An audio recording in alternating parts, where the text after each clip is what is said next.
She walked into the room for the divorce. You could feel the air get really thick. The room just seemed to stop moving. It was like everyone forgot how to breathe. She was there for the divorce. It was a really big deal. The divorce was all anyone was thinking about. When she arrived for the divorce, it was like the whole room was waiting for something to happen. The divorce was going to change everything. She was in the room. The divorce was all that mattered. The glass doors of Kensington and Vale Law Group looked really shiny in the winter sun. They reflected a woman who appeared to be very calm and collected as she walked in. She stood up with her head held high and her hands firmly grasping the strap of her handbag. The woman looked like she was in control. Underneath her big coat she was hiding something that was really bothering her. This thing she was carrying was so serious that it could totally crush a man's ego. Kensington and Vale Law Group was where she had to be. This woman was ready to face whatever was waiting for her inside. Serena Hale was a woman that people did not think much of at first. They thought she was not very strong or smart. Serena Hale was actually a very tough and clever person. People usually underestimated Serena Hale because of the way she looked or acted. She was a woman. She was also very gracious. The problem was that people did not think she was powerful because she did not show it in the way that people normally do. Women like her are often misunderstood. She was not the type to be loud and flashy. Power for her was not about throwing her status in people's faces. She did not talk down to people like waiters. She also did not brag about the places she went on vacation. Women like her are often underestimated because they do not perform power the way the world expects women like her to. She had been married to a man who wanted her to be small, so she learned to live her life in a way. The woman moved through life quietly, almost like she was not there. The woman had to be invisible. The lady behind the counter did not even look up properly. She looked at Serena's coat for a moment. It was nice and simple, not too fancy. Then she looked down at her shoes. They were clean and shiny. They were not from a famous brand. For a second the lady looked like she was not interested in Serena. The receptionist said, "What is your name?" She started tapping her fingers on the desk. Serena Hale said this softly. She was talking about a conference meeting. This meeting was for the finalization of her divorce. Serena Hale wanted to make sure everyone knew what the meeting was about. It was about the finalization of her divorce, Serena Hale said. The receptionist's eyebrows went up a little when she heard the name. "Ah, Mrs. Hale," she said. It sounded like she felt a little sorry for Mrs. Hale. "He is already in there," she said. Serena's mouth did not move. Her heart felt tight. This was a feeling she knew well. It was like someone was pulling on a wound to see if it still hurt her. Her heart was reacting to something just like it did before when she got hurt. The pain was still there. It felt like the old scar was being touched again. Serena's heart was tightening up because of this feeling. It was a feeling that she knew very well. She walked down a hallway with lots of awards on the walls. There were also letters on plaques and pictures of happy partners shaking hands with important men. This was a world that was about being sure of yourself and being in charge. The people in this world believed that money was the thing that really mattered. They thought that if you had money you had everything. Serena stopped outside conference room 4. Took a deep breath. 7 months, that is what she said to herself. She thought about this for a moment. 7 months is not long, she told herself again. 7 months of waking up and choosing courage. 7 months of learning to breathe without permission. 7 months of healing. For 7 months she had been carrying a baby. This was a miracle. The man who got her pregnant had once used this very thing to make her feel bad about herself. He had used her pregnancy to shame her. The baby was a miracle. It reminded her of the man and how he made her feel. She had been carrying this miracle for 7 months now. The woman pushed the door open. She really wanted to see what was on the side of the door. The door was the door to her home, the home she had been waiting for, and she was excited to go inside the house through the door. The air changed instantly. It was like something shifted in the air. The air really changed in that moment. At the end of the long mahogany table sat Graham Hale. He looked really put together. His clothes were perfect. His hair was perfect too. Graham Hale seemed sure of himself. Next to Graham Hale were 2 lawyers wearing suits. There was also a woman sitting next to Graham Hale. She was wearing a cream-colored outfit that looked very expensive. The woman looked like a model. She had a smile and her hair looked amazing. But there was something about her, you could see it in her eyes. Lydia Cross. The woman who came into the picture after Serena was gone, and it had not been very long since Serena was last in her bed. The woman who had taken Serena's place in Serena's side of the bed was still warm from when Serena was. Graham looked up. Then he just froze. It was not because Serena looked broken. She really did not look that way all. Serena did not appear to be broken, that was not what was going on with her. It was not because Serena looked desperate, she really was not. He stopped moving because Serena looked really free. Her face looked a lot better than it did before. Her eyes were really clear now. The calm way she felt about herself was easy to see. It was not like she was asking for something. She was not trying to make a deal. This confidence was a part of her. Her face showed this confidence, and it was nice to see.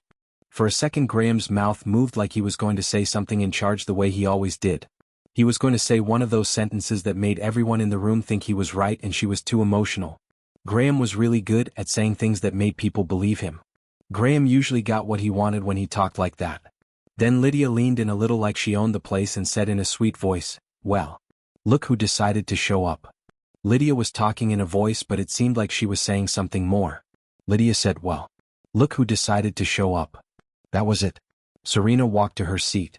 She did not say anything, show any emotion when she got there. Serena just sat down like everything was normal. Serena did not react all. Serena's attorney, Marianne Cole, was a woman in her 50s who was very strong. She had a lot of confidence and her voice was always steady. Marianne Cole stood up to say hello to Serena. For a moment Marianne Cole's eyes showed kindness, which was enough to remind Serena that Marianne Cole was there for her. Then Marianne Cole sat down, started looking at the file about Serena's case. Marianne Cole was a woman and Serena felt a little better with her around. People started doing the things that needed to be done. The formalities were the thing they began. Property, accounts, the penthouse downtown, the vacation house in the mountains, Graham's investment portfolio, Serena's portion of the settlement. Graham spoke like he was reading numbers from a report. He did not sound like he really cared about what he was saying. There was no warmth in his voice. He did not seem to remember anything. Graham showed no regret for what happened. He just kept talking like he was reading numbers from a report. Lydia looked at Serena with a lot of interest. She was trying to figure her out. It was like Lydia thought she already knew everything about Serena and had the hand. Lydia was studying Serena, watching her every move. She was curious about Serena. It was not a nice kind of curiosity. It was like Lydia was trying to understand someone she thought she had already beaten. Lydia watched Serena. Serena only spoke when it was really necessary. She thought carefully about what she said. Her face was always calm. This was not because she was scared of them. Serena just did not want to give them anything that would upset her. She wanted to keep her peace to herself. Serena refused to let them take any part of her peace away. Marianne pushed the page of the document over to the other side of the table. She had finished with it. Now it was someone else's turn to look at the final page. The final page was all that was left for them to go through. Marianne said that all that is left now is the signatures. She sounded very professional when she said this. The thing that remains to be done is the signatures. Graham leaned back in his chair. Looked at Serena. He looked at Serena like he was trying to figure out if Serena was something he wanted to keep or get rid of. Graham was judging Serena. It was pretty clear that Graham was not impressed with Serena. He said, "You look different." He asked if you have a boyfriend. Lydia's smile widened as if she wanted the room to believe Serena's life was still defined by whoever wanted her. Serena looked at Graham with a calm face.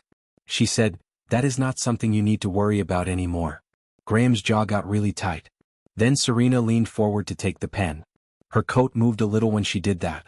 Serena's coat shifted, a bit as she was getting the pen. Not dramatic. Not theatrical. Just enough. You can see the curve that's under the fabric now. The fabric has a curve underneath it. This curve beneath the fabric became visible. A rounded shape, undeniable. The room got really quiet. It was like everybody in the room had taken a breath. Then they all just stopped breathing. The silence felt so sharp it was like the entire room had inhaled and then just forgot how to breathe out. The silence was really weird. It felt like it was going to last forever. The room was full of people. You could not hear a single sound. It was like the silence of the room had become a living thing. Graham's eyes got wide. The pen slipped from his fingers. It made a loud noise when the pen hit the table. One of his attorneys looked really confused. He actually blinked. Lydia was smiling, but then her smile just stopped. It was like she was wearing a mask that had broken. Graham's voice was really quiet and shaky. He said, "What is that?"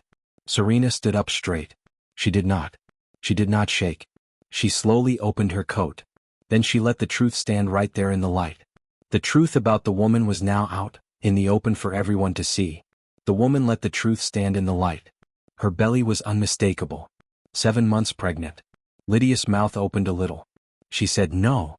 Graham stood up fast. His chair made a loud noise on the floor. That is not possible, the Graham said.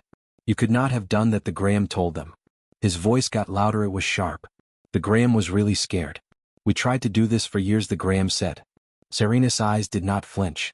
She said, they never said it was impossible. Serena kept one hand gently on her belly, being protective of it and firm. You are the one who said it was impossible, Serena said. You decided that Serena was broken because it was easier for you than being patient with Serena or being kindred to Serena or being accountable to Serena. The room was still. Graham's face showed a lot of emotions. It started with not being able to believe what was happening. Then he got really angry. After that, you could see something in his eyes that looked like hope. That was a little scary. Graham's face really did look like he was feeling hopeful. That was something to think about when it came to Graham. He wanted to know who something belonged to. Who does this thing belong to? He asked loudly. Who dash? Serena's voice got a bit sharper, it was not loud. It was very solid. She said, it is yours. Lydia made a noise that was kind of like a laugh and kind of like she was going to throw up. Graham looked up at the ceiling like it was going to come crashing down on him. No. This is not true. The thing that you are telling me cannot be real, Graham said. Then he started again. That cannot happen to me. Serena said that it can do something. It is doing that thing. Marianne folded her hands. She was watching. Marianne was really watching, as if Marianne had waited her whole life to see a liar get caught by the truth. Graham's breathing was not steady anymore. He said, this changes everything, fast, trying to stay in charge. We cannot finish this now. We cannot do it. We have to talk about this. We have to talk about the changes. Serena, you have to listen to Graham. Graham needs Serena to hear him out. Serena's lips curved into something that looked almost sad. Serena had a sad look. On her face, it was all because of the way her lips were shaped at that moment. The shape of Serena's lips said it all, they were almost sad. No, she said. This does not change anything. It just shows us what was true along. The truth is that this thing was always that way, and now we can see it for what it is. The truth about the thing is out in the open. The thing is still the same, and this does not make it any different. It only makes the truth about the thing clear. Graham stepped closer, lowered his voice. He seemed to think that being nice could make everything okay again. A child needs a mother and a father, Graham said. We can make this work the way. I will fix this problem. I will make things better, Graham said. Serena looked at him. He could not move. She said, my kid will have a mom and a dad. She also said, those parents will not be husband and wife. Serena told him that he did not end their marriage because they had problems. He ended it because he made her feel like she was only important if she did something for him. Serena said this because she felt like her worth was tied to what she could do for him, and that was not right. My kid will have both parents, Serena said. They will not be together like that. Graham's face got really upset. He said, that is not fair. Graham felt that the situation was totally unfair to Graham. Serena's voice did not waver. She said, it is exactly fair. Lydia stood up fast, and you could see that she was not in control of her emotions anymore. You planned this, she said to Serena in a tone. You waited until now to come and mess everything up, Lydia said, and she was clearly very upset with Serena. She thought that Serena did this on purpose to ruin everything for her. Lydia was talking about the thing that Serena just did. She was saying that Serena did it to hurt her. Serena looked at Lydia slowly, like she was really seeing Lydia for the time, like Lydia was standing right in front of her, and Serena was noticing all the little things about Lydia. Serena said, I did not ruin anything. I survived what you helped create. Lydia's face turned red. She said that Graham loves her, that Graham picked her. Lydia felt happy because Graham loves Lydia. Graham chose Lydia. That makes Lydia feel special. The powerful don't like being told no, and he wasn't used to losing. The first week after the divorce felt unreal, like Serena had stepped out of one life and into another without fully believing the ground would hold her. Her new apartment was modest, 3rd floor, small balcony, creaky hallway, but it was hers. No cold marble. No silent penthouse. No man whose love depended on her obedience. Neighbors smiled here. Children laughed in the courtyard. An older woman 2 doors down knocked one evening with a plate of warm bread and said, you look like you could use something kind. Serena nearly cried right there in the doorway. But peace has a way of provoking the people who benefited from your suffering. Graham didn't stay quiet. He called. Left voicemails that swung between apologetic and controlling. I was wrong. I didn't mean it. Answer me. You can't do this. We're a family. You're making a mistake. Then he started showing up. The first time, Serena spoke through the intercom. You need to leave, she said calmly. Just talk to me, he insisted. I will communicate through attorneys, she replied. That's what divorce means. The second time he brought expensive flowers, an arrangement so large it looked like a performance. Serena gave them to her elderly neighbor. The third time she stepped into the lobby and found him there, leaning against the wall like he owned the building. He looked at her belly, then at her face, as if trying to calculate the fastest way back into her life. I miss you, he said like the words were currency. Serena's voice stayed steady. You miss control. Graham's eyes narrowed. Don't do that. Don't do what? She asked. Make me the villain, he said sharply. We both made mistakes. Serena held his gaze. No, she said. We both had struggles. But you chose cruelty. That was when his voice changed, lower, threatening in its calmness. You're carrying my child, Serena. You don't get to cut me out. I'm not cutting you out, she said. I'm setting boundaries. He laughed without humor. Boundaries are for people who don't have power. And that was the moment Serena realized something important. Graham wasn't chasing fatherhood. He was chasing ownership. Serena turned and walked away, leaving him standing there with his pride bleeding through his expensive suit. But Graham didn't retreat. He escalated. A few days later, Serena received a legal letter requesting immediate changes. More control over prenatal decisions, a stronger influence over custody terms, even suggestions about where Serena should live for the child's benefit. Marianne read it and said, He's trying to scare you. Serena nodded. She said, He forgot who Serena is now. Then the real public humiliation attempt came. This is when things started to get really bad for the person who was being humiliated in public. The real public humiliation attempt was very upsetting for this person. The public humiliation attempt was a difficult experience for the person who had to go through it. Serena went to a clinic appointment. This was one appointment that she really loved. The reason she loved it was because it felt very human. The nurses were warm and nice. They had voices. There was a mural on the wall with bright animals on it. Serena loved all of these things about the clinic appointment. The prenatal clinic appointment was a place that felt nice to her because of the nurses and the gentle voices and the big mural of bright animals. The woman was checking out when she heard a voice behind her. She turned around to see who the voice belonged to. The sound of the voice was really loud and clear. The voice was coming from a woman who was standing behind the woman who was checking out. The woman who was checking out felt a little scared when she heard the voice behind her. So this is where you have been hiding. Serena turned around. She saw Lydia Cross standing there. Lydia Cross was behind her.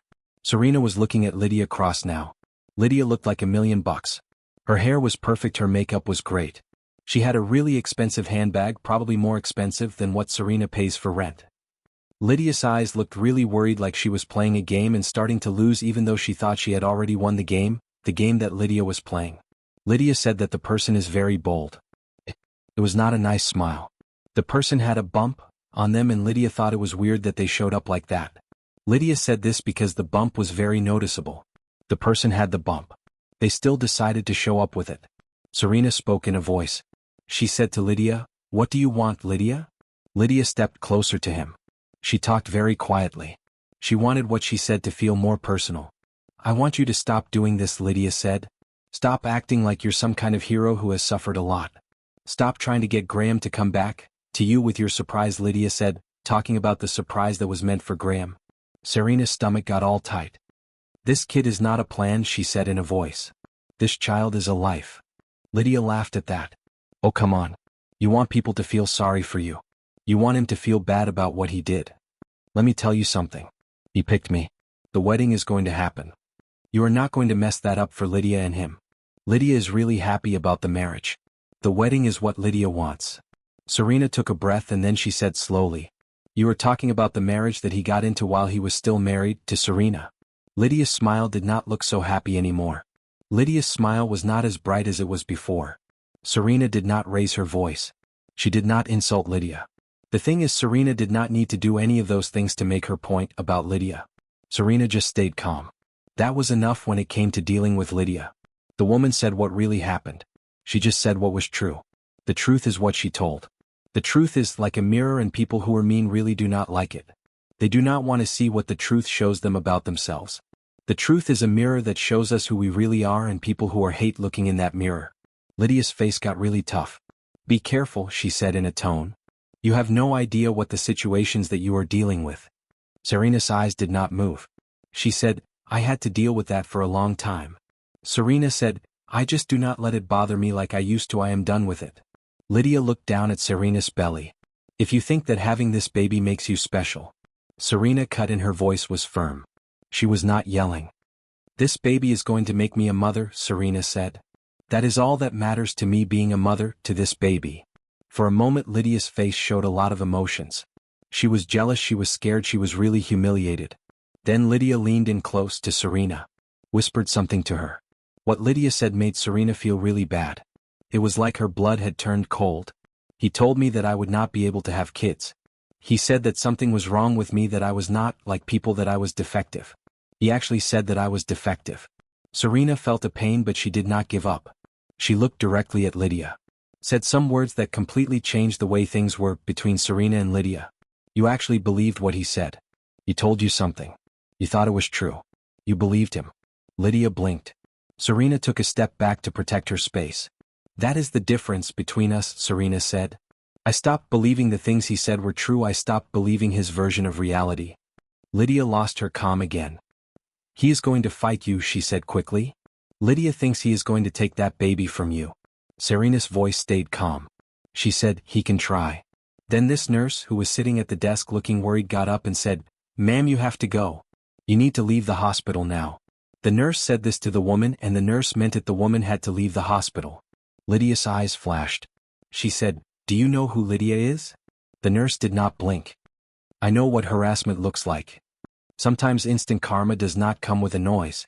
Instant karma can be very quiet. You do not always hear a thunder when instant karma arrives. Instant karma is not always loud. It can be very surprising when it shows up. Sometimes the boundary is really simple. People say it out loud. The boundary is something that people can say when they talk. The boundary is easy to understand when it is spoken out loud like that. Lydia looked around. She saw that people were staring at her. There was a father who was holding a toddler and he was frowning. An older woman was also shaking her head. The clinic was usually in a quiet place, but now it felt cold because of Lydia's mean behavior. The clinic's warmth had turned against Lydia's cruelty. Lydia's cruelty was making everyone in the clinic uncomfortable. Lydia grabbed her bag. Then she stormed out of the place. The thing that really gets me is that Lydia just took her bag and left like that. Lydia was really upset. That is why she stormed out. Serena's knees were shaking really badly after she walked out, and the nurse placed a hand on Serena's arm. The nurse asked Serena if Serena was doing right. Serena swallowed. Yes, she said in a voice. I'm just really tired of people treating me like Serena does not matter. Feels like nobody cares about Serena all. Serena is tired of being treated like this. The nurse's eyes got really soft. She told me that I am important. She said that the baby is important too. Serena walked out of the clinic. She had tears in her eyes. These tears were not because she was weak. They were because she felt something she was not used to. The feeling of being protected by someone. Serena felt this way because she was not used to people taking care of her. The feeling of being protected was new to Serena. That evening Serena told Marianne everything about what had happened. Serena wanted Marianne to know all the details. She explained things to Marianne. Serena and Marianne talked a lot that evening. Serena told Marianne about it. Marianne. Then she said, I want you to meet someone. She was talking about meeting this person, someone that Marianne wanted this person to know. Marianne said, I want you to meet someone, and that is what she meant. She wanted to introduce this someone to the other person. Who? Marianne said that the person she has in mind is a doctor. This doctor can tell the truth if that becomes necessary. The doctor is someone Marianne trusts completely. The doctor also knows what it is, like when powerful men try to force people to do things they do not want to do. That is how Serena met Dr. Elias Rivera. He was not a person. He did not try to impress Serena. He talked to her in a voice, but he said what he meant. When he asked Serena questions, his eyes did not look at her like she was wrong. He really listened to what Serena had to say. He looked at her history and said, You were never the problem. You were stressed. You were feeling pressured. You were emotionally worn down. The history of the patient, the medical history, it matters. The medical history matters more than people say it does. Serena looked at him. She said, He made me feel like my body was not good enough for him. Dr. Rivera's face got all serious. Your body is not something you have to use to show how good you are, he said. And nobody should use being a mother to control someone. That is just not right. Motherhood should not be used like that. The words went into Serena. They felt like a shield to her. Those words stayed with Serena. They were like a protection for her, a kind of shield that made her feel safe. Graham was not finished yet. Graham still had more to say or do. Graham was going to keep going. A week later, Serena got a message that she had to go to a family discussion at a restaurant in the city. It was not really an invitation, it was more like they were telling her she had to be. The family discussion was going to be at a restaurant downtown. Serena received this message. She knew she had to go to the restaurant. The message was about the family discussion at the restaurant. Marianne said it was not an idea to go. Marianne told us that going was not an option. She felt that we should not go. Marianne did. Serena went anyway because she was done being afraid of things. Serena was tired of letting fear stop her from doing what Serena wanted to do. The restaurant was really fancy, the kind of place where people talk quietly when important men come in. Graham was already sitting with Lydia and two of the people who work with Graham. It looked like Serena was an employee who had been called in to talk about something she did wrong. When Serena arrived, the host tried to show Serena where to sit, so the host said Serena should sit at a table in the corner. Graham got up from his seat. "No," he said. Graham looked at the chair. Said, "The woman sits here." The host looked at Serena's belly, then he looked at Graham's expensive suit, and then the host nodded at them. The host was looking at Serena's belly. Then at Graham's suit. It was a thing, but it was mean. This was the kind of thing that Serena had to deal with for a time. People were not very nice to her. It was hard for her to take. The way they treated Serena was a kind of cruelty. This time was different for Serena. She did not swallow it. She looked at the host. Said, "I will choose my own seat." Her voice was calm. The room heard it too. The people in the room definitely heard it. Serena walked to the table. She sat down where she wanted to sit. The table was where she chose to sit. Serena sat at the table. Graham's mouth got all tight. Because powerful men don't fear anger as much as they fear a woman who no longer begs. The trap he set snapped back, and everyone finally saw who he was. Graham smiled as Serena sat down, but the smile didn't reach his eyes. It was the kind of smile used in boardrooms, polite, practiced, and designed to make the other person feel small without ever raising his voice. "Thank you for coming," he said, as if he were doing her a favor. Lydia sat beside him, stiff and glossy, holding her wineglass like it was armor. Two business associates, men with confident laughs and expensive watches, looked Serena up and down as if she were an inconvenience that had wandered into their evening. One of them leaned toward Graham and muttered something with a smirk. Serena didn't hear the words, but she recognized the tone. The tone of men who think women's lives are headlines for their entertainment. Graham folded his hands. "We need to be adults," he said. "This child is a serious matter." Serena nodded. "Yes. Which is why I'm handling things legally." Graham's smile tightened. "Legal isn't always best."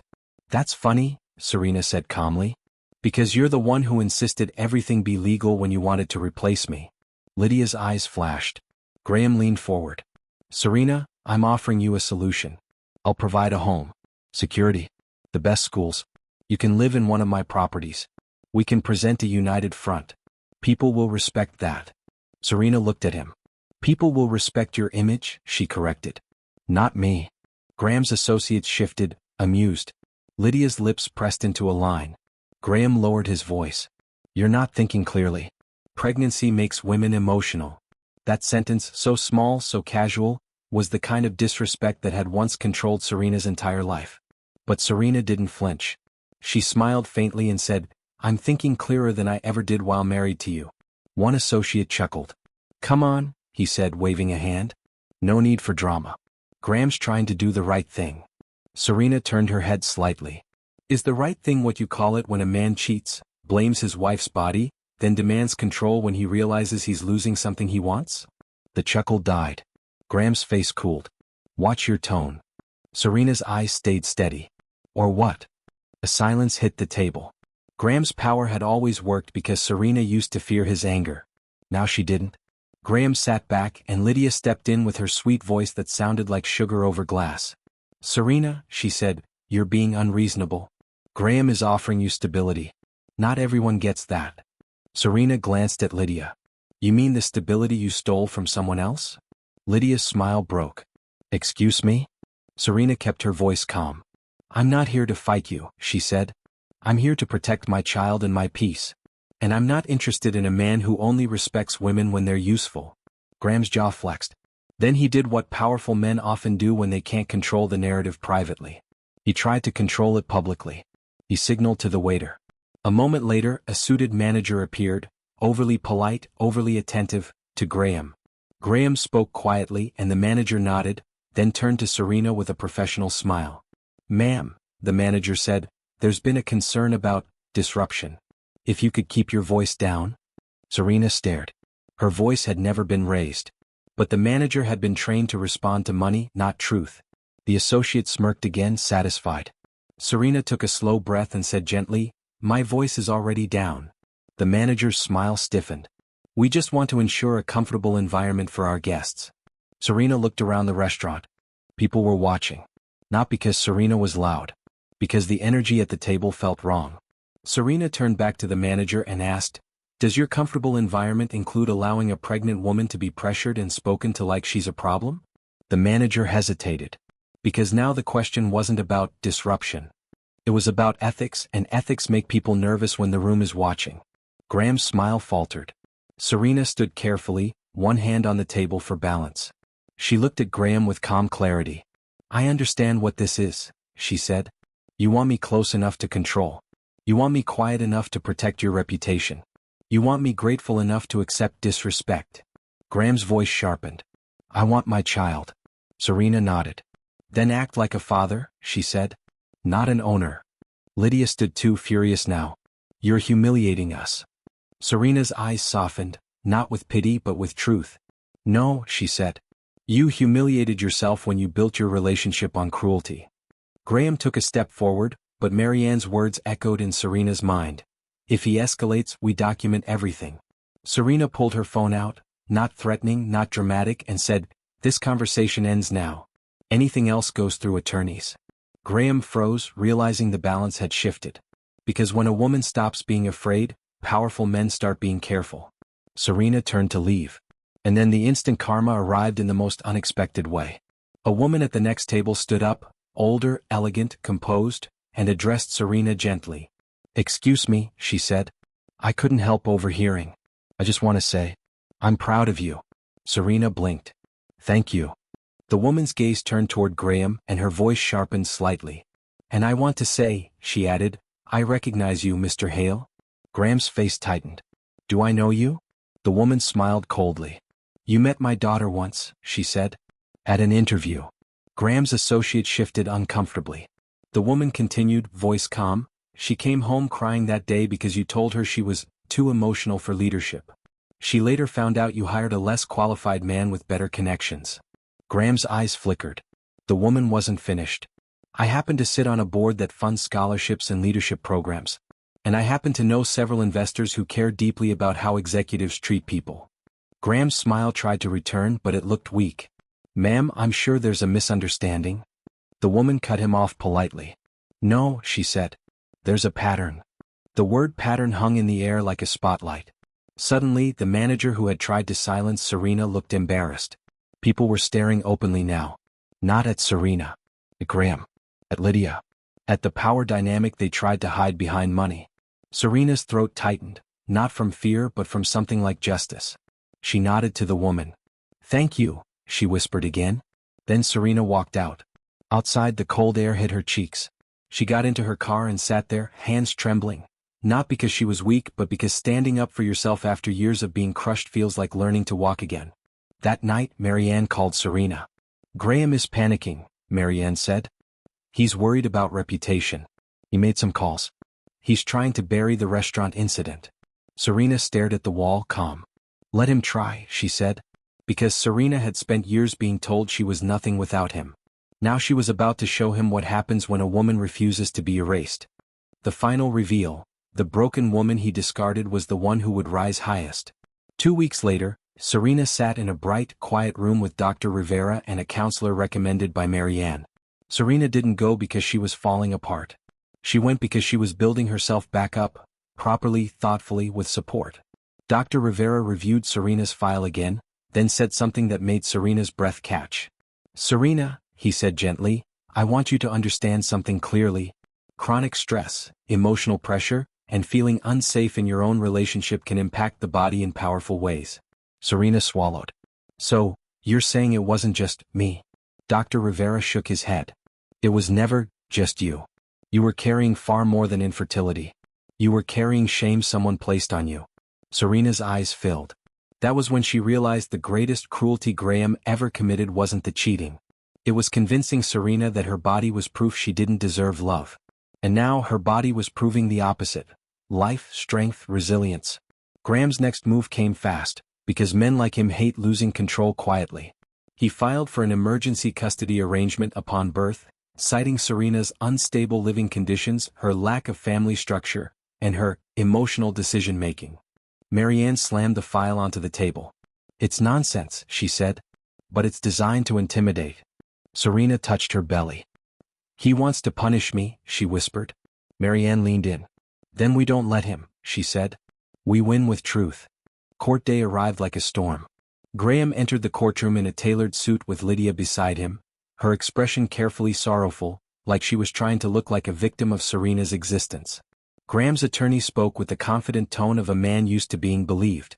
They painted Serena as unstable. They implied she was bitter. They suggested she was hiding money. They hinted, without directly saying, that Serena couldn't be trusted to raise a child alone. It was subtle, polite. But it was still discrimination, the assumption that a woman without a powerful man must be less capable. Then Serena stood. She didn't cry. She didn't shout. She spoke calmly. She described years of being dismissed, shamed, and controlled. She described being called defective. She described being replaced and treated like an inconvenience. She described how she left quietly to protect her mental health and her future child. And then Marianne presented evidence. Phone records. Voicemails. Witness statements from Serena's building staff about Graham showing up repeatedly. A written report from Dr. Rivera confirming Serena's consistent prenatal care, stability, and health. Graham's attorney tried to object. The judge allowed it. Then Dr. Rivera took the stand. He spoke with calm authority. He explained Serena's stability and responsibility. He explained the impact of stress and coercion. He emphasized Serena's preparedness and support network. Finally, Marianne asked the question that cracked the case open. Doctor, in your professional opinion, does Serena show any signs of being an unfit parent? Dr. Rivera looked directly at the judge. None, he said. She shows signs of resilience. Graham's face tightened. Then Marianne turned to Graham. Mr. Hale, she said, you stated in your filing that you feared Serena was unstable. Yet you also repeatedly contacted her, repeatedly appeared at her home, and attempted to pressure her into moving into your property. Why? Graham's lawyer objected again. The judge allowed the question. Graham hesitated. Because the truth was ugly.